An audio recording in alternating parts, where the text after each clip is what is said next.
Welcome to the Tales from Travellers podcast, a show that aims to share the unique experiences of expats, travellers, and those who've chosen to make a life abroad. Through our guests' unique experiences, we will explore the challenges and rewards of adjusting to a new culture, making connections, pursuing a career, or even raising a family in a different part of the world. Whether you're a seasoned traveller or new to the expat lifestyle, this podcast could be an insightful tool or just a fun distraction if you're thinking about taking the leap and moving abroad. Today's guest is maybe a bit of a blast from the past when it comes to when it came to travelling, as my guest Alex spent a few years teaching abroad in Spain, but this was before the joys of Brexit, which we won't dive too much into, but more about the choices that led up to moving abroad. So Alex, first off, could you tell me whereabouts you are in the world right now? Hi, Greg. Thank you for having me on your podcast. Today I'm in Norfolk, a little town called Hempnall, near Norwich, so not too far from the coast, which is quite nice. Oh, so a nice scenic view compared to my glorious countryside of Hampshire. Exactly. Yeah. Well, I was living in High Wycombe before, so a bit of a change from a town life. Yeah, town life and just hills and concrete. So walking the dogs on the beaches, which is much nicer. Exactly that.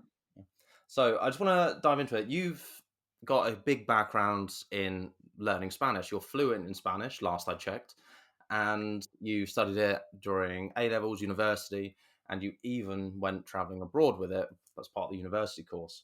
So we're going to dive into a bit more of that. But can I ask, how long did you have you studied Spanish overall before you went abroad? Well, that's a good question. So I remember starting in year 8 of secondary school, just with classes at school as you would have. So we'd have French and Spanish. At my school, we had to do French until year 11, until the start of sixth form.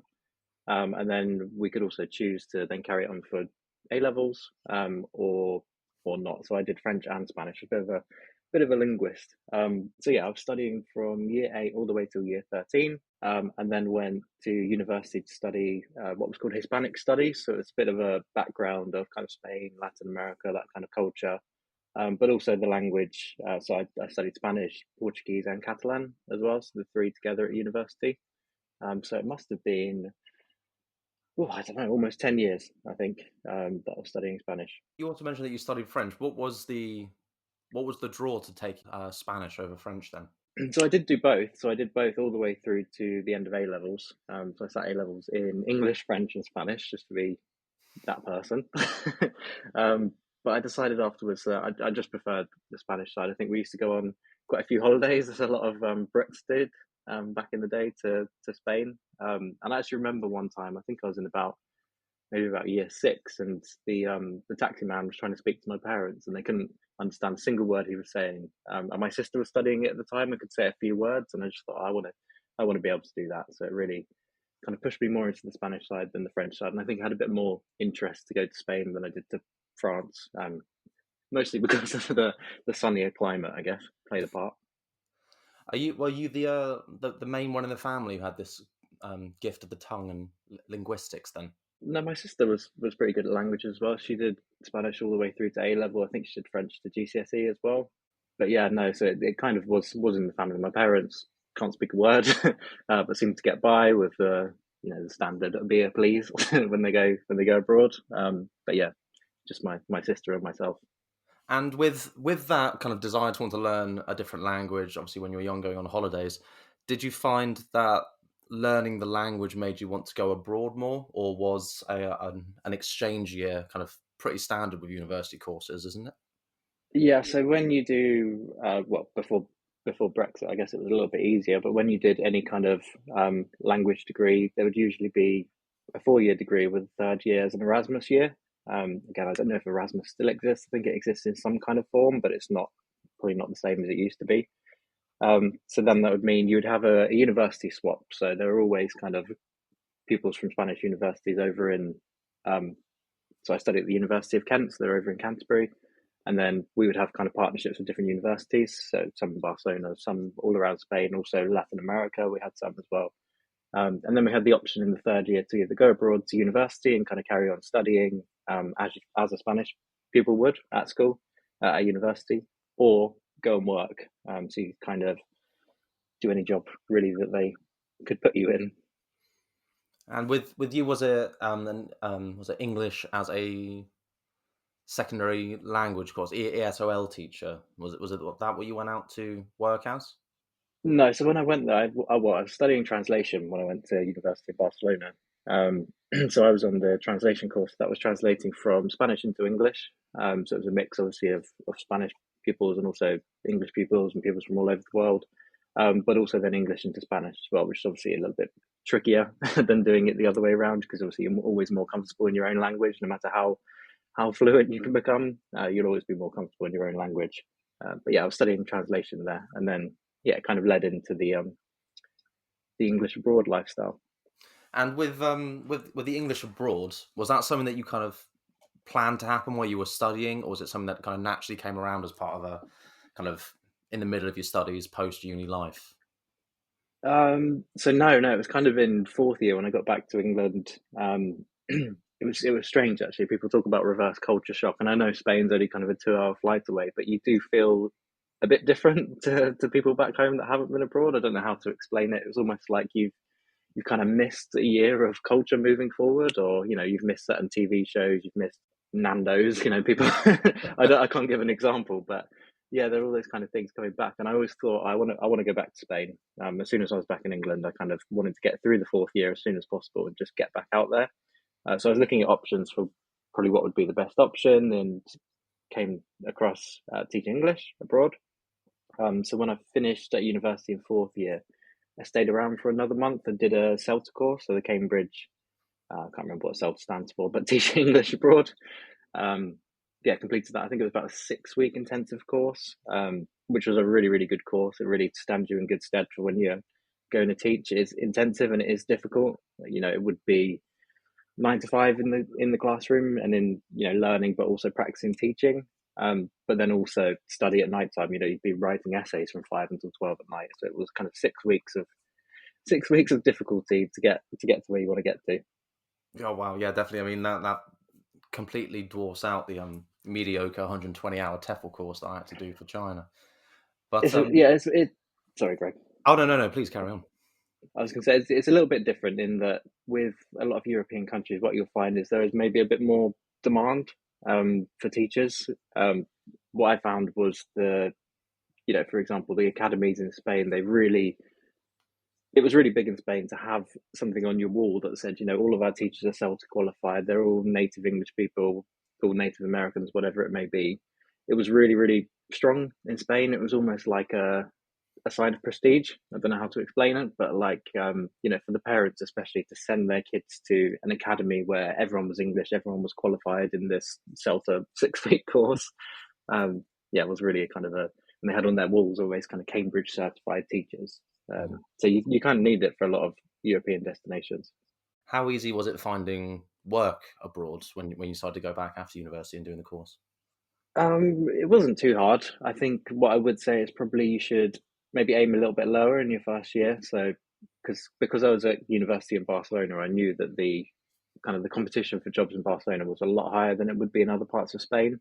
So I had to look a little bit inland. So the first year that I went back to Spain, I was in a town called Alcoy, which it was about half an hour from Alicante, so half an hour from the beach, but inland in the mountains. Mm. Um, Seems that not as many people kind of want to go there. Especially it was easier for me because obviously I'd learned the language and wanted to be part of a smaller town and kind of understand daily life rather than be in a city where there's loads of English people. You can go and have your English breakfast if you want to. So there's less competition in kind of smaller towns and yeah, less desirable places, but still very very nice. Yeah, so the more kind of rural side of things. Were there is there like a online message board or a kind of like almost like a reader indeed when it comes to finding these jobs abroad that you can just look at locations, what they're looking for, apply for it through there? Or is there an agent you have to go through? No, so it was quite. I think it was tefl.org potentially. I can double check that and send that to you afterwards, but yeah, I'm pretty sure it was tefl.org. And it was basically a big notice board of jobs. You put in your location by country, you couldn't do it by region, and then you just see them every single day. So they would pop up and say kind of the amount of hours, the pay, um, the range that you were teaching, So I didn't really want to go into it and teach kids. I Yeah. wanted more the kind of business English, more professional English, kind of Cambridge exam preparation, which maybe kind of things like the CELTA actually lets you be able to do maybe a little bit easier. Um, yeah, so I went for that kind of thing. Oh, nice. Looping back to this hub that you mentioned, like culture shock and like kind of moving back and forth between the two. What would you say was the hunger to go back for when it came back to Spain? Was it going out there to teach and to dive more into it, or did you really want to go and explore? Was it working to live or living to work for you? It's a tough question because obviously when you do interviews, you have to say you were going out there because you were passionate about teaching. The truth is, I did enjoy teaching. When I did the CELTA course, I thought, oh, actually, this could be something that I could really get into. You know, it was a 6 week intensive course, but I thought I really enjoyed the time in the classroom and actually feeling like I made a difference in somebody's life and helped them, and then seeing any kind of improvement was a really nice thing to see. Um, I think the truth is probably it was more to get back out to Spain, more to learn more Spanish, integrate into the culture a bit more, um, whilst enjoying some of the job. Yeah, some of it. What what were the hours like for you then? Was it kind of like a 9 to 5, Monday to Friday? So you would be given a set amount of hours. So I think my first year I was on 24 hours in the week, and that could be any time between Monday and Saturday with that school. I was really lucky in that I got Monday to Thursday, so I didn't have to work Fridays and I didn't have to work the weekend. But you would have to obviously fit the hours around when the most popular times were. So it was a university town where I was, so most of it was kind of after university hours. So they were kind of 7 until 10 o'clock at night classes. There were sometimes big gaps, so you'd do kind of 9 to 11:30 in the morning, then have nothing until 7 o'clock at night. So it's quite kind of bitty in a way, Yeah. but it kind of favoured more of a you could go out and do things. You know, you could go out for lunch if you wanted to. You go out for a walk during the day, and really enjoy being there. Yeah. What was the because one thing I found whilst going out and kind of granted, teaching TEFL in China is completely different to what you were doing in Spain. I was teaching 4 to 7 year olds, and borderline you're just there for more just for being the white teacher in an expensive prep school in the middle of a rural part of China. And but one thing that I always took pride in, so did a lot of the teachers I was out there with, was getting the lesson plan down and making sure that we were trying to do something fun and engaging, and so we weren't just there as a gimmick. And we did spend time on lesson plans. I think, well, we did the best we could, I suppose. How did you find the lesson planning? If somebody, obviously, with what you were doing, people going out there, they have quite a strong depth of kind of teaching English as a second language. But how did you find the lesson planning side of things? Was it have a basic structure to follow from a guidebook that you were handed from the school, or did you have to create everything from scratch? So most of my classes were kind of exam preparation. So they would be in kind of Cambridge B2 kind of first certificate, or they'd be in C1 kind of Cambridge advanced qualifications. So a lot of it was teaching in a textbook in a way, but obviously trying to make it a bit more engaging because when it gets a little bit more advanced English, sometimes it can be a little bit dull. To try and teach phrases such as stand them in good stead. So just using a bit more kind of creativity to how to bring it out, whilst also having a textbook that you can fall back on. What I did find really difficult, and I was actually really, really glad of having this opportunity, was before I went to Spain, after my fourth year of university, I did 2 weeks in a summer school in Canterbury. So I was teaching kids from France and Belgium, I think they were at that time. And they were kind of primary school and kind of year 7 and 8. So that was a real shock. And I'm really, really happy that I had the chance to do it there because I would spend hours lesson planning in my first kind of 10 classes where you almost over prepare because you think I need to get through this and this in this certain way. I need to do all of my methods I've learned from my course all in one class and try and squeeze it all into one, and not really think about pupils and kind of how it happens. You don't think, oh, there could be a 5 minute gap here because someone's thrown a pen at somebody's head. There was none of that kind of that real shock when you actually get into the classroom sometimes of these real people. There's kind of things that do go on in the classroom.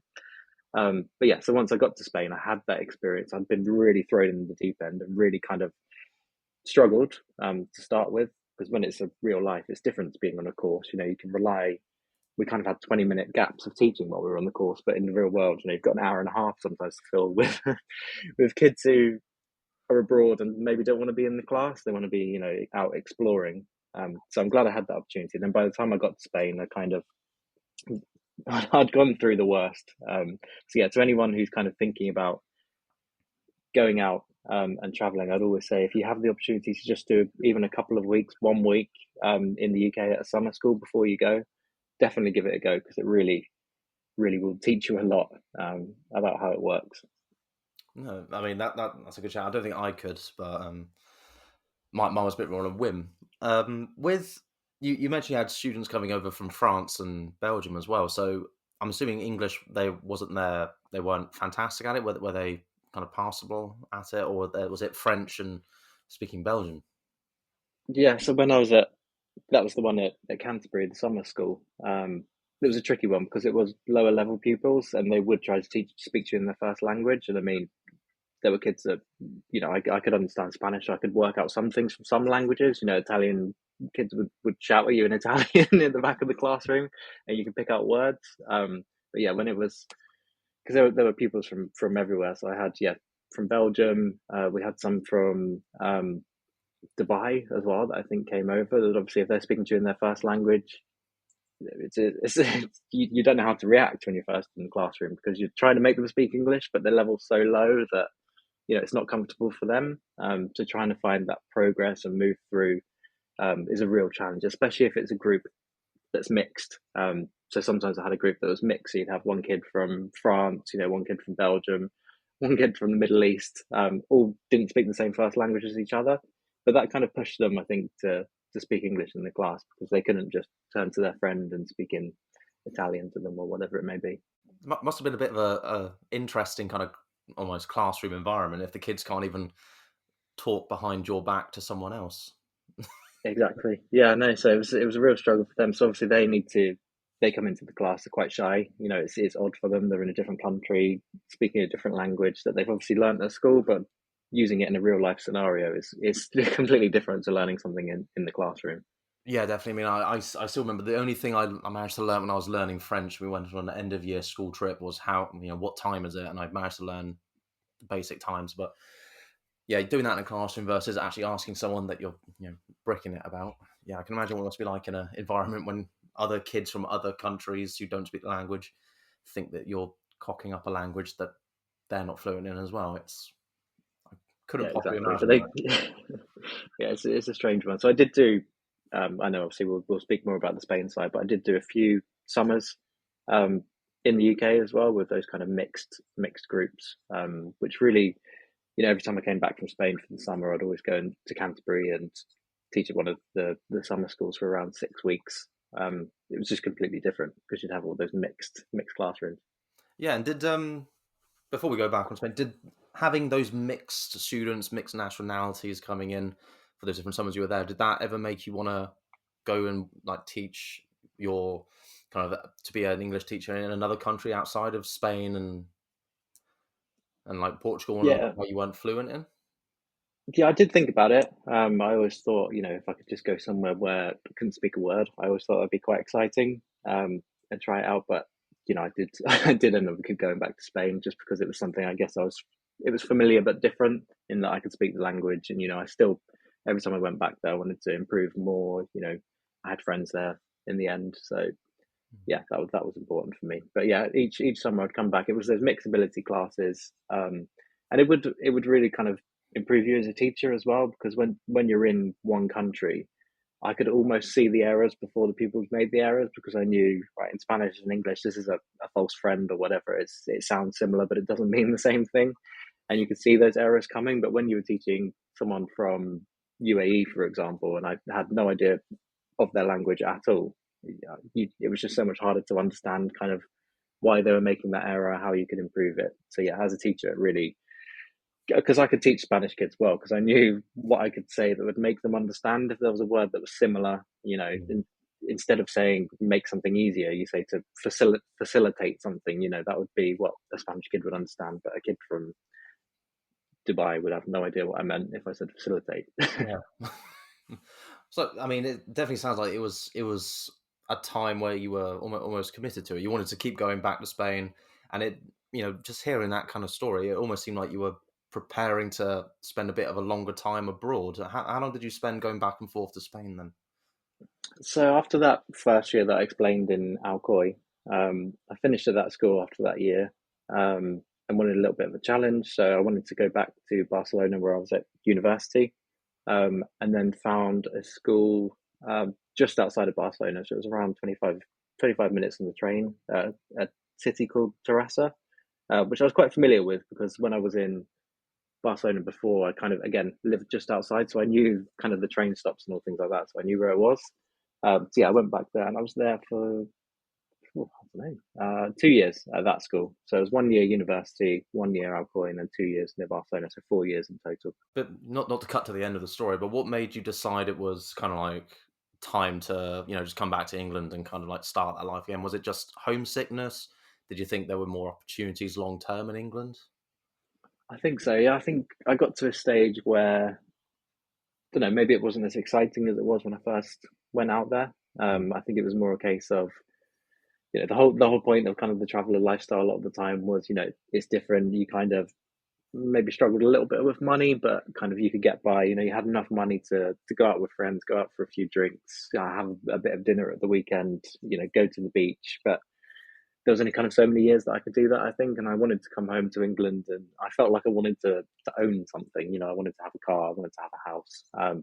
But I actually came back to England and thought completely the opposite. After a few weeks, I thought, oh, I wish I was back in Spain. Wish I didn't have a bloody car to pay petrol on. No, I know exactly. It's almost like a reverse homesickness. You kind of miss those sights and sounds, that sense of freedom, and as weird as it also sounds, not being tied down by things like as weird as it sounds, things like Netflix as well. You're kind of in such a comfort zone when you come back to what you know. Um, Yeah, I know. Yeah, it was different timetable, different everything. Even because you do have to adapt to the place you are. I had gaps between 1 and 3, and I had gaps. Well, I didn't finish till kind of 10 o'clock at night, so you had to eat your dinner at 2 o'clock. Then you had another dinner at 10 o'clock. Yeah, it was you really had to kind of live like that because your work schedule was the same as theirs. mm. So yeah, when you come home and eating in my family, eating at 5 o'clock, it was really a big change. Oh, so you mentioned that you were out in Alicante, you were out in Barcelona, two very different areas, as you mentioned. One was quite rural, and one obviously a bit more of the cityscape. Everyone kind of knows of Barcelona, and with Spain as a whole, it's a very tourist hotspot for Brits. When you were in Alicante, what were the main bits of pastime? As without knowing it, quite rural. What did you go about in your free time and things to have for fun? So I was 25 minutes from Alicante, so in a town called Alcoy, which was really, really small. It was a mountain town.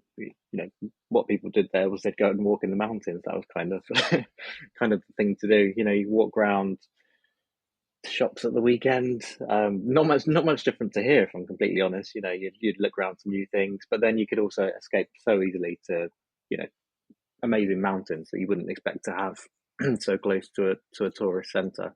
You could then, it was quite easy to travel around. So there were two options on the train nearby, which was to go to Valencia, which is another big city. So that was only an hour and a half away on the train because it was a very slow train. It was about a half-hour drive, but an hour and a half on the train. That's Spain for you. Um, so yeah, you could go into Valencia or Alicante, the actual city, which was, beach, kind of eternal sunshine. Even the winter's lowest, kind of 15, 16 degrees. So yeah, it was a really nice kind of escape. Did you ever get invested in a little moped or anything, or you public transport all the way? So I didn't. No, I was only public transport then. I kind of wish I did now because I think when I was out there, I was only kind of 21, 22 potentially, and I'd never rented a car before. And I think I'd always kind of looked at it, but there were always extra charges for people under 25. So I felt I'll just use public transport while I was there. But now looking back, I wish the freedom you'd have with having a car would really change it. But I think kind of to be completely realistic, the salary is a teacher in Spain would let you have a fun lifestyle. You'd be able to buy whatever you wanted, but you wouldn't be able to buy a big purchase like a car or a house, realistically. Mm. And then, in comparison, what was life in the social and pastime when it came to Barcelona? I mean, everyone knows about Barcelona, but what was so different about it? Obviously, bigger besides it being a bigger city. But what was your lifestyle like?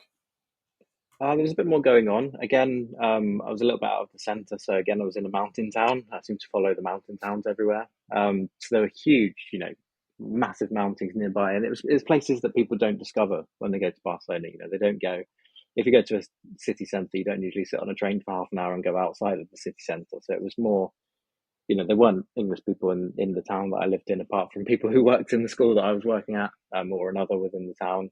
So yeah, it was more kind of, it was a historic town, so there were nice cathedrals, everything everywhere. There was a huge park that ran through the centre, so you could just walk and walk in the park. Obviously, the mountains, you could go on all kinds of different hikes.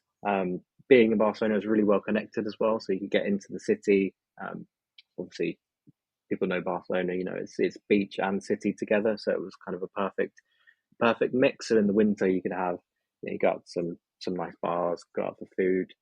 Whereas in the summer, you could go down to the beach and just walk. I mean, what I really liked about it is you could just walk for miles and just be a completely different place to the last one, and then find something different all the time. So yeah, it's a bit more, maybe a bit more adventurous than you would be around here, especially now back living in Norfolk. You've got to drive half an hour to get to a Tesco's, whereas there it was kind of, you'd walk for 20 minutes and you'd be at a new, don't know, something new and exciting. There was kind of a surprise around every corner.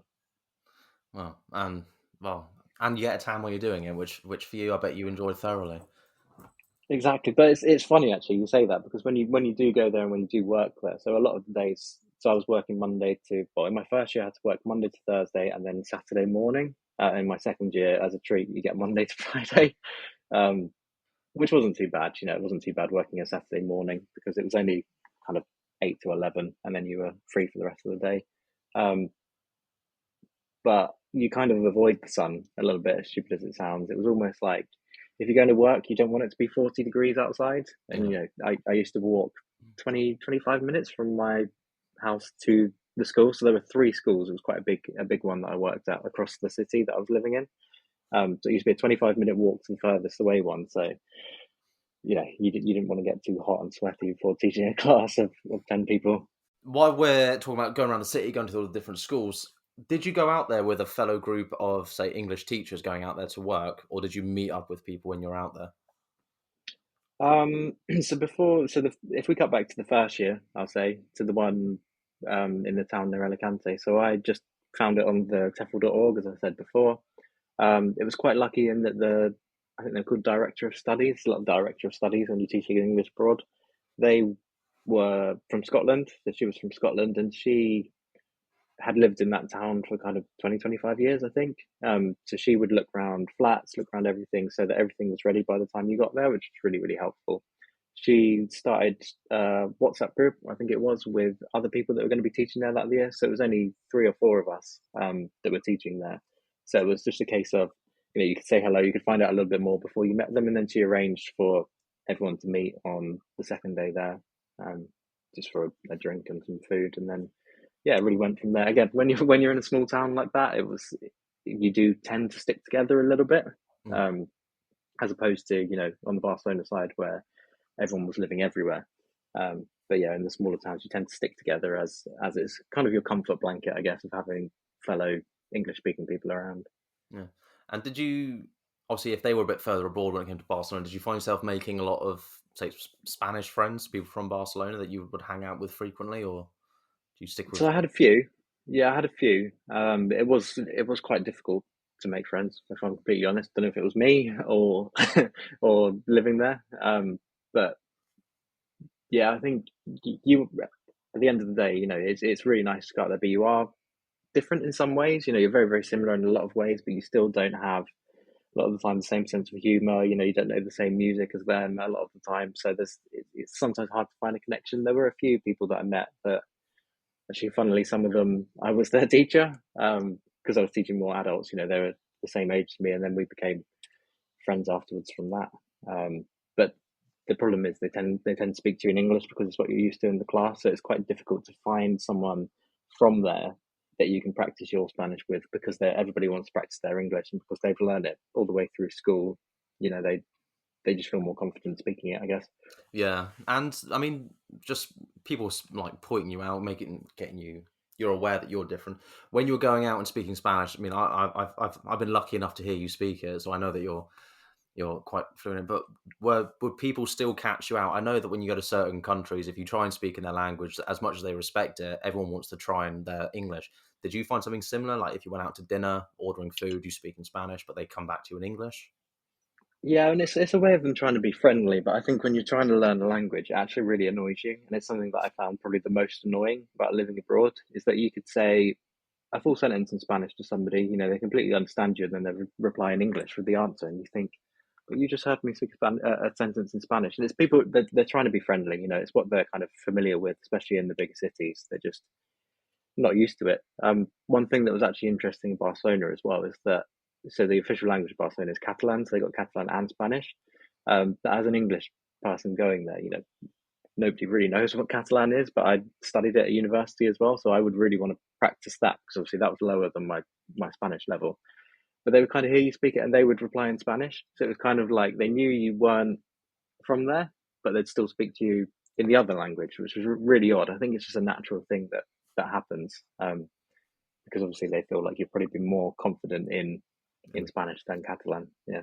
Yeah. Educate me a little bit. Tell me a bit more about Catalan. Is that kind of like one of those languages that is fairly similar, almost like when people would speak like Cantonese and Mandarin in a way? They're very similar in a way, but one's perhaps more complicated. There are similar words. I wouldn't say that, if you can speak Spanish, you would struggle to understand Catalan because the accent, the way of speaking is completely different, even if a word is similar. A lot of things are the same, like hello, thank you, the basics are very, very similar. Um, but yeah, so in Barcelona, they feel very, very strongly about speaking Catalan. Barcelona city's not as much as kind of the smaller towns. If you're in a rural town, people wouldn't want to speak to you in Spanish a lot of the time. They'd really want to be proud of the place that they are and speak to you in what they feel to be their main language.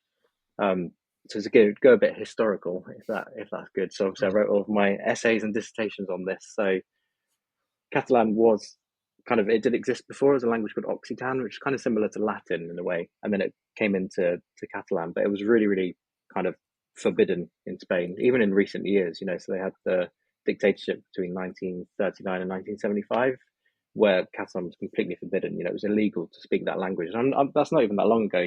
Less than 50 years ago. So the older people that you would see had lived in a dictatorship, and they really kind of had that different view on it, and it felt very, very strongly that younger people had to speak Catalan to keep it up. But it's huge. I mean, it was the first language of the majority of people. It's not like obviously here we have things like Welsh, where maybe in more rural towns a lot of people speak it, but if you go to somewhere like Cardiff, you probably won't hear it as much um, as you maybe would used to. Mm. But yeah, Catalan, if you were sat on the train in Barcelona, the majority of everything you'd be hearing would be in Catalan. All the announcements have to be in Catalan and then Spanish afterwards. So they have to put it in both. But yeah, the majority of everything you'd hear would be in Catalan. Obviously, you're saying it was the weaker of the languages you knew. While you were out there, did you become much more fluent in it, or again, did the fact they were coming back to you in English hinder your progress? Yeah, I think I did get better at it because it's more the best practice was the everyday thing, so speaking to a landlord, something like that. I remember the first time I tried to walk into, so the landlords owned a bar, and had to walk in there and say that the handle on the drawer in the bathroom was falling off or something. And I thought, I speak Spanish, but I don't know how to say handle, and I didn't know how to say drawer at the time. I completely forgot. So you're in somewhere trying to explain it, and it was a mix of two languages. So I knew some in Catalan, some in Spanish. So it was kind of you're saying the thing that you pull, to try and save the draw and really trying to force yourself, was when you would learn the most, because then they'd respond to you, and when they understood you, you thought, yeah, okay, yeah, I explained it well. It's trying to find those other ways to say things sometimes that would help you improve. Absolutely in awe about it. I mean, obviously, when I went abroad, I didn't have the slightest clue about how to speak Mandarin. So a lot of the time, it was using Google Translate. So just the sheer fact you managed to find your workaround. My workaround was all thanks to a VPN. So I guess you probably had a little less stress, but also, I mean, you've obviously went way more prepared into it. mentioned we've mentioned about the reverse culture shock, and you going out there doing these kind of workarounds in terms of learning, like with Catalan that you weren't as fluent in. Was there anything else besides obviously the language side of things that was culture shock, something that hit you by surprise that you had to adapt to while you were out there? Yeah, so I'll go back to the first time I was out there. So that was Erasmus year at university. I think I was 19, 20 years old. So still relatively young and inexperienced in the world. Um, and going out to university in Spain, getting into a shared flat with the five of us, four of them, the three Spanish and one Brazilian guy. And it was kind of the first time I'd really spoken Spanish in the real world. I'd obviously been on holiday, and there's holiday talk, which isn't the same as everyday life. Can you clean the bathroom? Can you get your hair out of the sink? These are all real conversations, by the way. Not to me, to somebody else. And just yeah, just really trying to get by in the everyday life and speak the language for real. And one thing that really shocked me was a lot of the time at university, people would actually share rooms. So obviously you'd share your flat, but also I had to share a bedroom, which was really weird. I have to admit, it was, but it's a bit more normal there to save on costs. But yeah, I just remember the first day. So I got into the flat first, and I thought, oh, I might be lucky. Nobody's going to be in that empty bed on the other side of the room. 2 days later, um, yeah, this guy walks in with his suitcase. I'm half asleep with the covers off in my pants, and that's a rude awakening. Yeah, that's when you really practice your language skills. Do you scream in panic and holy shit in Spanish, or did you do it in English? Well, the thing is, he didn't tell me until 2 hours later when I was awake. And he told me I saw your butt crack. Oh, wow. In Spanish, I'm guessing. So you understood it. Yes, he did. Yeah, but he'd done an Erasmus year in Bristol himself as well, so he was studying English. But yeah, it was nice because obviously he knew what it was like. So when I was there, he made a real effort just to only speak to me in Spanish, unless I was really struggling for a word, and then maybe I'd say it in English, and then we'd try and find a way. So that was a good kind of entrance, I think, to living abroad. And then, but besides being caught off guard while you were asleep in your room, was there any moments, let's say outside of your apartment, that kind of really caught you by surprise? And I mean, for me, I mean, it was more geographical, not knowing my way around, and obviously, besides me not having the language barrier, did you have a panic when you got on the first bus, or were in that first year for Erasmus? Did you get given a guide? Yeah, no, I remember it being quite odd. And I always, because I was quite young, I remember always people saying to me, "Oh, be careful in Barcelona. It's full of pickpockets, all things like that." Which obviously you do have to be careful when you go to any big city. It's like the same as going to London. And so almost kind of people put that fear in your mind. So I remember the first time going into the center of Barcelona and just feeling like everybody's out to get you. Even though it's full of tourists, you always think, "Oh, what's he doing? What's he looking at?" Yeah, you soon get over that kind of thing. Yeah, I mean, not me. I mean, as you mentioned, even in London, I still tend to pick or check my pocket to make sure that someone on the underground hasn't got me. But yeah, I mean, I think that's the main thing. I mean, just kind of touching on that, when you mentioned certain places, big cities, people do tend to get a bit fear in because they especially in England and America, they get probably traumatized by what they see on TV when it comes to pickpockets of Barcelona, places like Brazil. And I mean, were there any kind of these cliche things, like as you mentioned, pickpockets, that you just go, actually, this isn't true. It's completely different when you're here. Yeah, I think it depends on the situation. Obviously, pickpocketing is a huge problem in Barcelona, as it is in a lot of cities, but especially in Barcelona. And I think it's just about trying to be sensible. You would see people and sometimes think, well, that's a target for pickpocketing. You'd see people with their cameras hanging around their neck. They weren't kind of looking where they were going. With a £1,000 camera hanging around them. You see people with kind of their wallets sticking out of the pocket, and you're almost thinking, are you asking to be pickpocketed? So it's more, when you were walking in certain places, you kind of put your hands in your pockets, or these people are very, very clever. So if they want to get you, they probably would get you anyway. But it's more kind of trying to avoid, like you would in everyday life, trying to avoid those situations that could put you in potential danger. But yeah, it wasn't that much of an issue. Spain and England are kind of similar in quite a few ways. I guess it would be worse maybe if you're going to what would be considered maybe a third world country compared to Spain. Yeah, you're making it sound like you almost learnt the gift of grifting when it came to pickpocketing people, keeping an eye out for marks and targets. There, did you learn your way? I became a pickpocketer actually. Yeah, that's why I wasn't worried because I was the I was the danger. Oh. You can cut that bit out. No, I think I I'll am the keep one. I am the one who knocks. that. What's Spanish for pickpocket? That's a good question. I can't remember. You see, Oh, this is the problem with coming back. It will come back to me in about 2 minutes, but I constantly.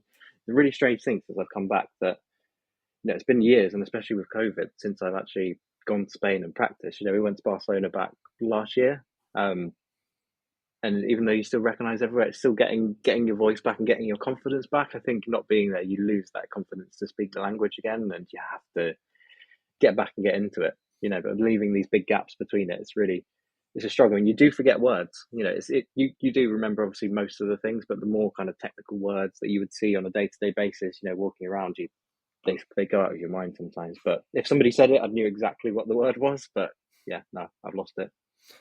well, that kind of brings me on to the next question I wanted to ask about. Do you still use obviously the Spanish that you spent years learning and honing your skills? Are there moments in your day to day now, besides wanting to go back to Spain, where you use it? It's quite sad because not nowhere near as much as I wanted to. I had these dreams to get into kind of translation when I finished university and wanted to be working with languages on a day to day basis.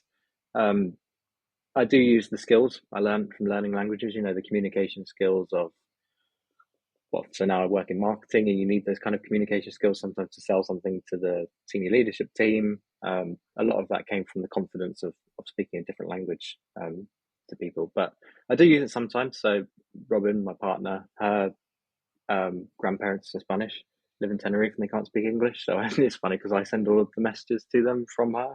Oh, Um, so yeah, I still have maybe once a week a message or something that we send across. yeah. And I mean, are you not to like jump ahead, but are you planning on going back to Spain? You mentioned you went there last year for a holiday, but I mean, is there any plan to do it again, or is it just going to be more of a holiday destination from now on for you? I would never say never, to quote Justin Bieber. I think that it would be an interesting return. There's always those times where you think you just want to run away and have a little bit less stress in your life. I think if I did go back, I definitely wouldn't teach English. It just became a bit too much. I don't think teaching is a career for me personally. I really sympathise with teachers in a kind of real primary schools.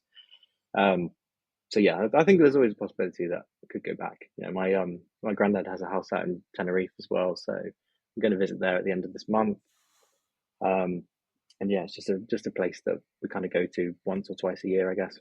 Yeah, and well, as you mentioned, you've got family relative with a house out there. You've got obviously Robin's parents. Spain has always kind of been one of those countries when you're English anyway. It's almost like the go-to place to have a holiday. It's a go-to place to retire. I mean, I think there is a huge percentage of Brits who have retired to places like the Costa del Sol. Whilst you were out there, obviously not when it came to the town near Alicante, as you mentioned, was a bit more rural and isolated. But in Barcelona, did you find yourself bumping into a lot of obviously Brits who have moved out there to open up their bar, or those who have retired? Did you bump into them, and did you also find yourself see you were going out there to teach the language, learn the language and the culture? Did you find yourself kind of eye rolling at the fact that, oh god, there's so many just tourists there? Do you know what? There's certain places in Barcelona. So obviously there's the Rambla in Barcelona, which is like the main street that I couldn't stand it. I hated it. And the thing was that there were kind of all these restaurants, and they were a scam. You'd ask for a beer, they'd come out with a beer that was this big and charge you 20 euros. When you'd go to Spain and everything's kind of 1 or 2 euros you expect. So that used to really annoy me. It used to annoy me when people didn't kind of make the effort to try a little bit harder. They'd just go to the Irish pub, or they'd go to the English bar, or the fish and chip shop that was in Barcelona. But Barcelona is not quite like kind of your Benidorms or anywhere like that where everywhere's English. Barcelona still maintains it a lot, but it's more kind of, there's more tourist traps. I'd say you get everywhere you go, it's got an authentic paella and sangria, on the menu, but it's not right, if that makes sense. So that kind of really bugs me. And it bugged me more that, they were taking advantage of tourists in quite a lot of ways. It was the tourists' fault in that they weren't looking further or doing any research beforehand, but there was quite a lot of taking advantage of tourists, and I really didn't like that in Barcelona. Yeah, I mean, again, when you got the Brits go out there to retire, I guess you can't help them for wanting to take advantage. But no, I agree. And I mean, I suppose that when it came to, did you find many the teachers would go out there to like study like you did? Did you find many teachers were looking or had been out there for many years, and that's now their life, their career, or do you think it's a very short term piece? There were quite a few, yeah. So there were, quite a few English, Australian, Americans that had been there 20, 30 years, and had kind of settled into the lifestyle, but still, hadn't bought a house, didn't have a car a lot of the times, things like that. Not That's not Mm, important by any means, but it was almost like that they were there and they were still kind of living that same life that I was living for those couple of years. Um, so there were quite a few people like that. Um, but yeah, and then you'd have your people like myself and a few others that would kind of come and go. You'd be there a year or two to enjoy it, but then maybe move on to somewhere else. But then there were people who stayed for a long time. yeah. And while you're obviously out there for the years that you were, was there any particular moment? And this is one that you might not be able to come to your head. Was there a moment that always comes to your mind when you realise, yeah, I'm in Barcelona, I'm in Alicante, I'm in Spain, I'm doing something so different, where you just sat back and kind of almost reflected upon yourself? That's a good question. I'm trying to think.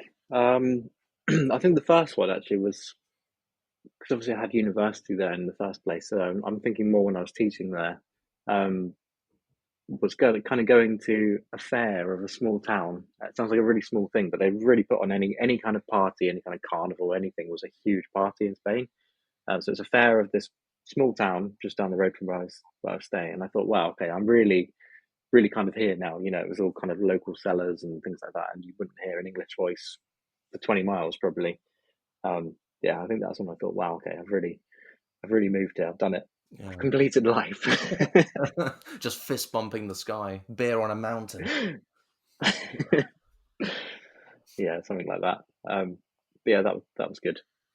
Yeah, and then kind of since you were out there and you were working, you were teaching, as you mentioned, kind of pre-Brexit kind of life. The world itself has become a lot smaller. People are able to go to like see countries, see amazing sites all through their phone, through TikTok, through Instagram, and social media has made the world feel a lot smaller. But you've always been someone that, to me anyway, has always had that appetite to not look at it through a phone, but go places and experience the cultures, see the world. Since Spain, obviously, your heart and a lot of it seems to be in Spain. But has how many other countries have you kind of visited since your travel days? So when I got back from Spain, I did a final summer in Canterbury, kind of so the final teaching, and then I actually did. So there was a local company in Canterbury that what they did is they worked with secondary schools around the world on kind of 1 week, 2 week courses. So it was instead of them coming to England, you would go to their country and teach. So I signed up for that. I think I signed up for 4 weeks. So you could sign up for a length of time. It's really cool, actually. Quite a cool thing to do. Obviously, if you sign up for longer, they send you to Japan. A little bit further afield. But if you sign up for a few weeks, they'll probably send you to somewhere in Europe. So yeah, I signed up to that, and 2 weeks later, I was in a tiny town in Slovenia teaching English in a secondary school. So yeah, I did that for 2 weeks in Slovenia. That was incredible. Honestly, that was amazing. Completely different experience to Spain, and everyone there would speak to you in Slovene. I think I think was the language. Sorry, I should know that. And kind of it was a language I had absolutely no idea on anything. If someone spoke to me in French, Italian, more kind of those Romance languages, then I'd pick out a few words, but completely clueless. So that was when I really kind of felt lost. So I did 2 weeks in Slovenia teaching English, which was amazing, and then I was sent to Germany. So I was near Berlin for 1 week, and the other week was in a really small town of Germany, kind of near. It was about an hour from Munich, I think. That was amazing. Again, completely different experience, and trying to get by in a language that you can't speak a word of. And after a week, just picking up the hellos, thank yous, um, 1 beer, please. Where's the toilet? Those kind of simple bits and bobs. But yeah, that's an experience I'd definitely recommend because it was really exciting because every Thursday you get an email telling you next week you're here. Because they were trying to arrange it all the time. So you're waiting for that email on a Thursday thinking, where am I going to be next week? They'd obviously try and make it as close as possible, but sometimes you had to go country to country, which I preferred. So they would send it you on a Thursday. and on a Friday you would stay the final night where you were. Then you had until Sunday to get to the place, but they'd pay for your accommodation. So they'd tell you the best way to get there on the train, so the kind of the cheapest way and the best way. Um, but you could look yourself if you wanted to. So they could say, we recommend you go from here to here and you stay in this town in Austria for the night, for example. But I love looking at things like that. So I would do some research and find kind of the coolest place that you go to between the two and still make it within the budget that they'd give you for the accommodation and everything. So yeah, I would take a stop off in Austria, go up to there, and yeah, that was very cool. It's almost going backpacking on someone else's dime. That doesn't sound like a bad way to go Exactly about that. it. Yeah, so you had your accommodation budget, which was quite generous actually, and then a travel budget, which was based on the kind of the quickest journey that you could do between the two. But if you did your research, you could find even better options and try something new. So after Germany, before you decided to come home, did they give you that one last email, and then you were just like, no? Do you remember what country it was? No, so you sign up for a certain amount of weeks. They do offer you while you're there. They'll say to you, "Oh, we're looking for teachers for another 2 weeks. Would you like to?" Or you might get an email that says, "We're short in Austria this week. Would you like to come out there in a few weeks' time?" So you can sign up for as long as you want, and they give you it until basically until they don't have enough to give you. But yeah, that was incredible. So people would sign up. You could sign up for it for 2 years, but obviously you don't know where you're going to be the next week. But sometimes you'd get longer contracts. So you'd have kind of 9 months in Japan was a popular one. Then who knows where you'd be next? Yeah, it was cool. Yeah, and so I mean, what made you want to not sign up for a bit longer? Was it again just coming back to the case that you wanted to come home and get your car and get your own petrol, or was it again just a short-term thing you wanted to see another country? Yeah, so that was it. So somebody was actually telling me about it when I was in summer school in Canterbury, and I thought, oh, that's so cool. Should I give it a go? Should I not? Because I'd given up on Spain, and I thought, well, there's a few weeks before I can be bothered to look for a job back home. So yeah, I'm just going to sign up for it for a few weeks and see how it is. Going completely on my own and see what I can find. And really kind of put myself out there a bit more because obviously Spain was a bit of a comfort blanket as much as it was different to me. It was somewhere that I was quite familiar with by the time I got there. Um, so yeah, that was the reason. And then I just did the 4 weeks and thought I'm going to look for a job back home now. Yeah. So outside of obviously learning all the skills you mentioned about learning another language, having that sense of communication, being able to talk to the jobs you're in now, would you say that the traveling helped benefit you in your life, in your career? Do you say that would have changed you as opposed to you just staying in England?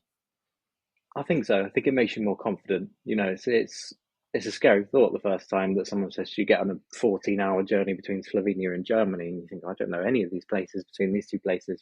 Even though it's probably not dangerous or anything, it's still nerve wracking to be able to do that on your own.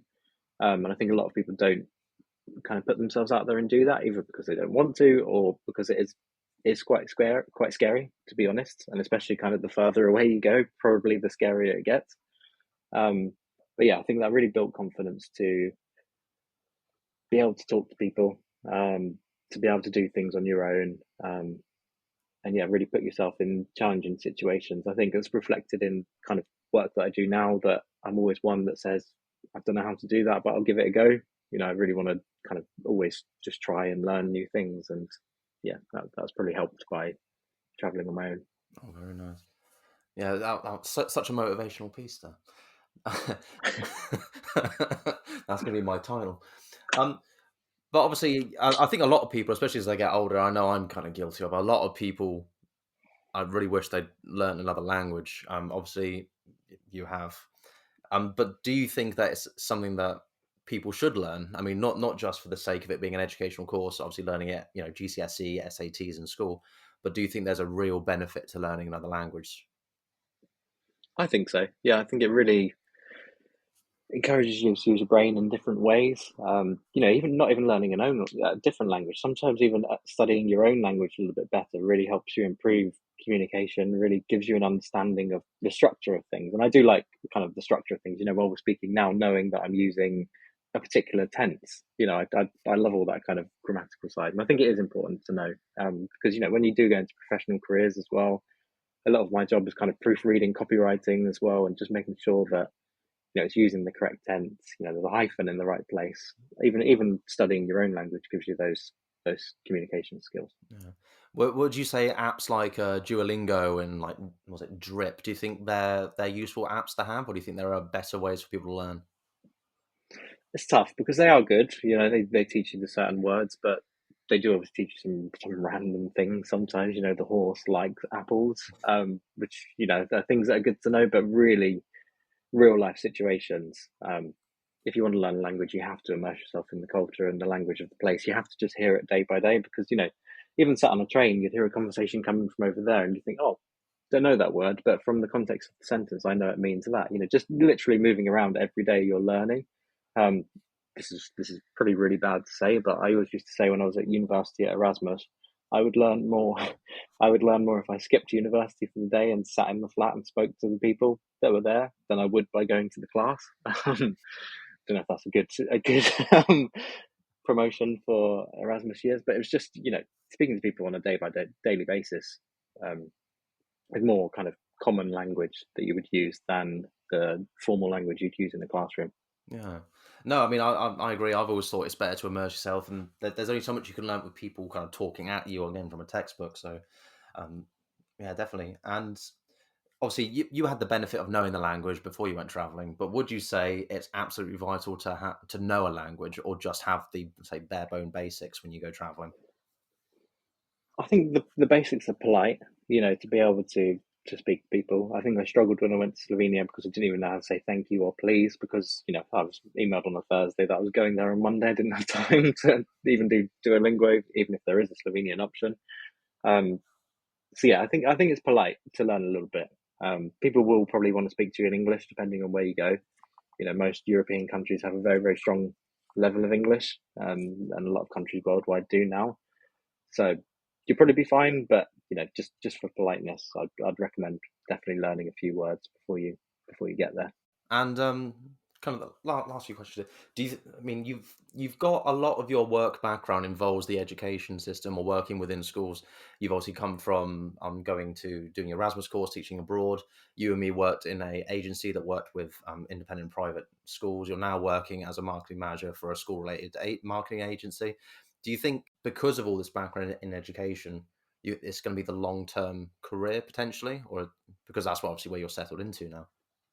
Yeah, I think it does interest me. I think I've always been into the education side and trying to get a better understanding of schools, education, and improve young people's lives. I don't know if I'll necessarily stick by it forever, but I think I found an area where I understand it well and I'm comfortable with it, and I do enjoy it.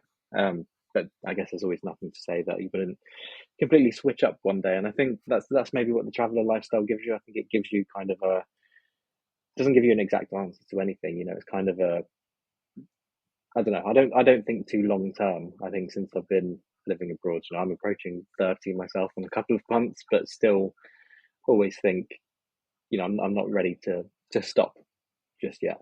So I don't know what it holds. No, well, I mean that's always the exciting way to go about it.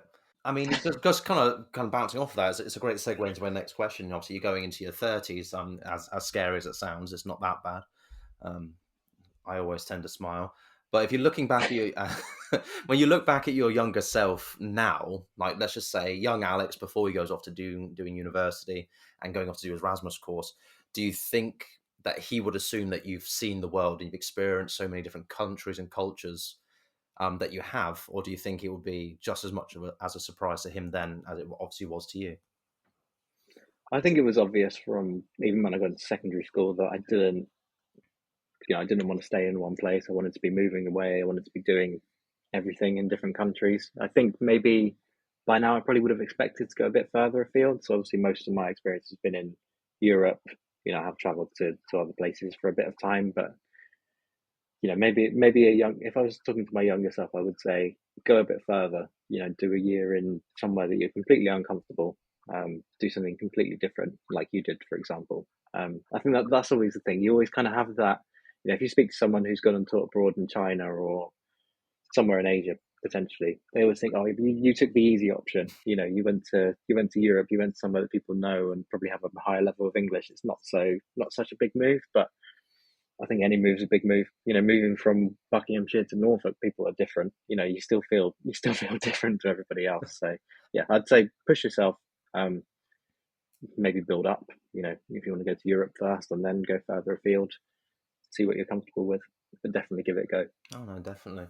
So what I tend to do at this point, before we wrap it up, is I have a couple of quick fire questions, and these are things that I just like you to see if they can just come to your head as quick as possible, and just give you honest answers. So, what piece of advice would you give to someone who's just about to go traveling?